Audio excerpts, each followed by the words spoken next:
When Delta Airlines tells you to come to the arrivals level to check in if you only have carry-on bags, listen, I literally had no one in front of me.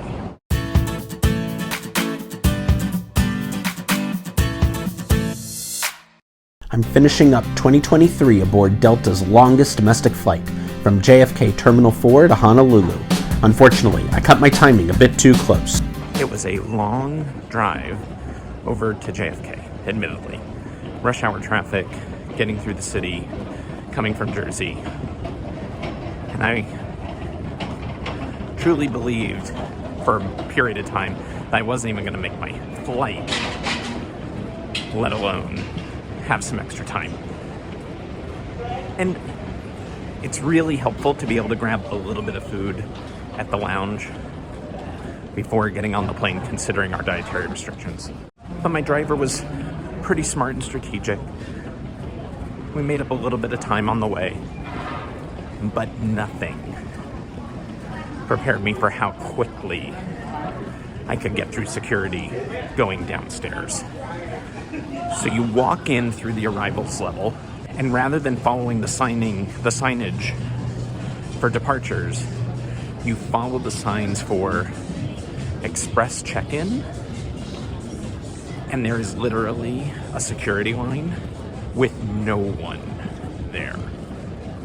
I was from curb to the lounges right up here in 3 minutes.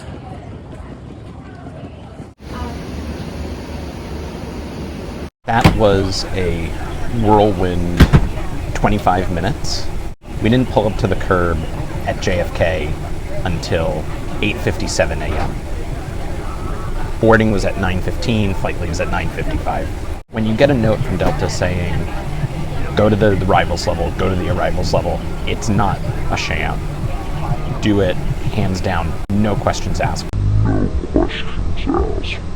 I was from curb to the B32 lounge in literally 5 minutes.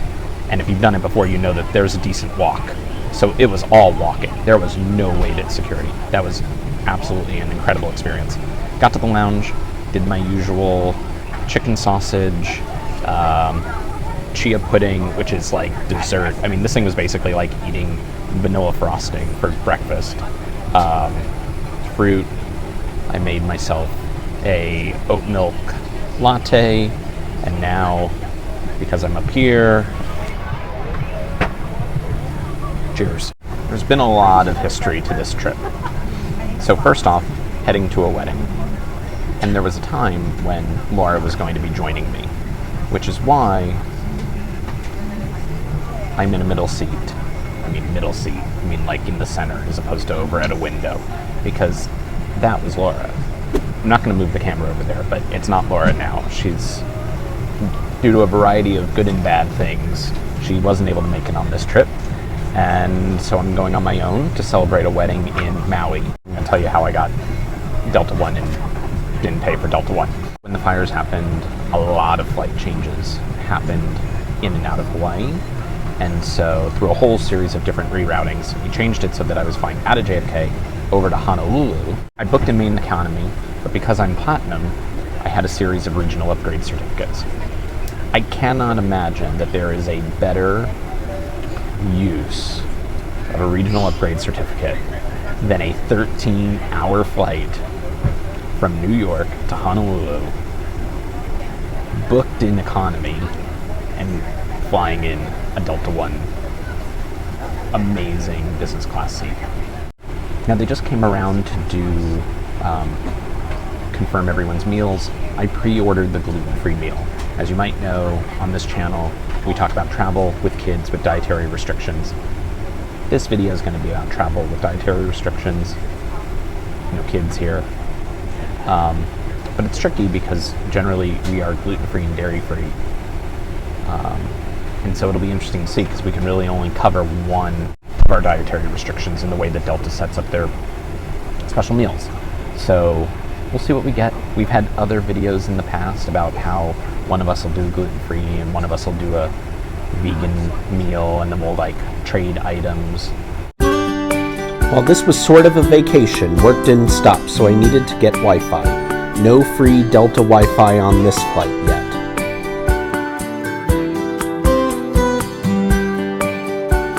And before I knew it, it was time to eat. Okay, so I have the gluten-free meal. First off, I will say, it's now 10:55 a.m. We've been on for about an hour by the time we got served, which is fine. It came really quick, to be honest. But this is dinner. It's a very early dinner. Maybe it's brunch. It still feels like a dinner, even though it is still very much breakfast time. So, like I said, there's a lot of things that are made easier by ordering a gluten-free meal, and frankly, there's also some things that just simply still won't work. I do notice that on occasion, they will tend to lean towards covering multiple allergies at times. That's not totally the case here. So here's what I think I've got. I think I have a salad that actually looks pretty good. I like the shaved radish on top. I'm a radish person. Laura hates radishes, but I really like them. Red balsamic vinaigrette. Looking on the other side, it's clear that there's dairy in it. There's also soybean oil in it as the second ingredient. So I'm probably going to skip on this and just eat the salad without dressing, which is fine. I don't mind that. There is a gluten-free roll, which is fantastic. There's butter for the roll that I'm not going to have, unfortunately. There are shrimp, which is doesn't totally work for our family's diet.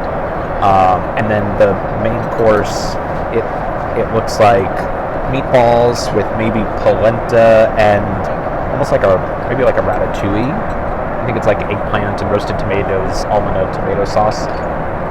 So I really don't know what, if any of that, is dairy-free. So I'm probably going to pick around it, to be honest. Probably the thing I'm most excited about is that the gluten-free cookie is a vegan chocolate chip cookie. So that means I know for sure I got gluten-free, dairy-free. So that's my highlight of this tray. So it's dinner, dessert, for breakfast. I do think I made the right choice for me going to the lounge, getting the chicken sausage, getting the chia pudding, and not having to take any chances if I don't have to. Also worth noting, got a Bloody Mary, which I'm pretty excited about, and San Pellegrino with lime. So those are my drinks. The nuts, we've had some earlier conversations on past flights. I don't quite know what the seasoning is on them, so I'm probably not likely to have those. They also came around with dessert. There was like a chocolate cake that obviously I passed on. This fruit and cheese plate looks lovely, but I'm not going to eat the cheese, but I will have it for the grapes. I kind of wish I kept my roll to have with the quince paste, but oh well, I will have the grapes though. And a quick trip to the bathroom. And here's the Delta One amenity kit by Someone Somewhere. Comes with lotion, lip balm, an eye mask,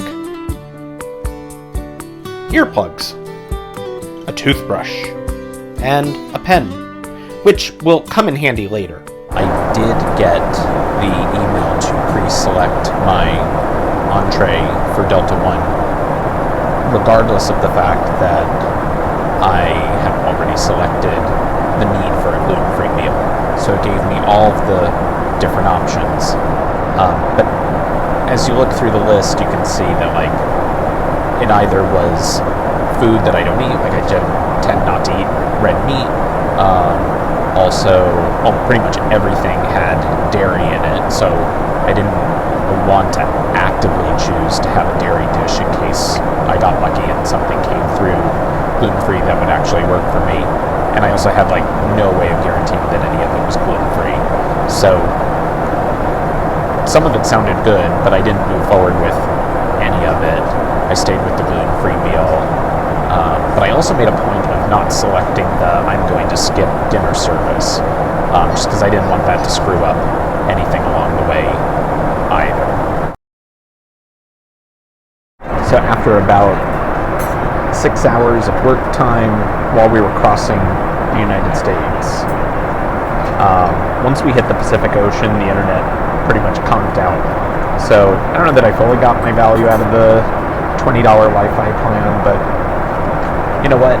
It gave me an excuse to watch 2 movies, which I did, which was fun. I fell asleep a little bit through the course of it, but I didn't try to do like any like full-on lie down flat overnight kind of sleep. And then we're about an hour and a half out now, and they served another course. So for the gluten-free meal, there's an Udi's bagel, which honestly, that alone is awesome because I know that that's safe. Fruit looks good. It's oranges, kiwis, and pineapple. And then there's rice, and I don't know what is next to the rice. It's maybe sweet potatoes, green beans, and chicken.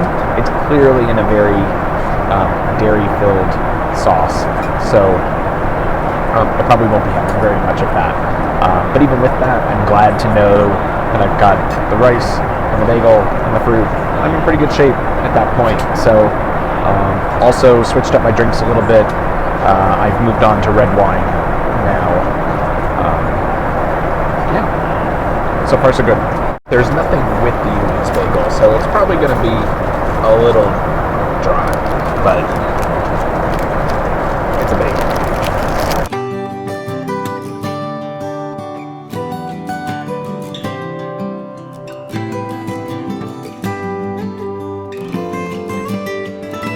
I also have to say, if I haven't said it before, the crew on this flight has been so warm and kind. It's been great.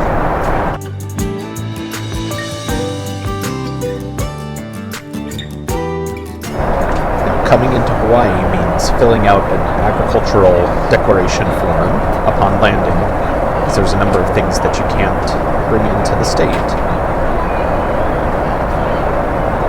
So it's going to give me an opportunity to use the pen from my amenity kit. After Delta's longest domestic flight, we finally arrived, and I'm going to the Delta Sky Club before my connection.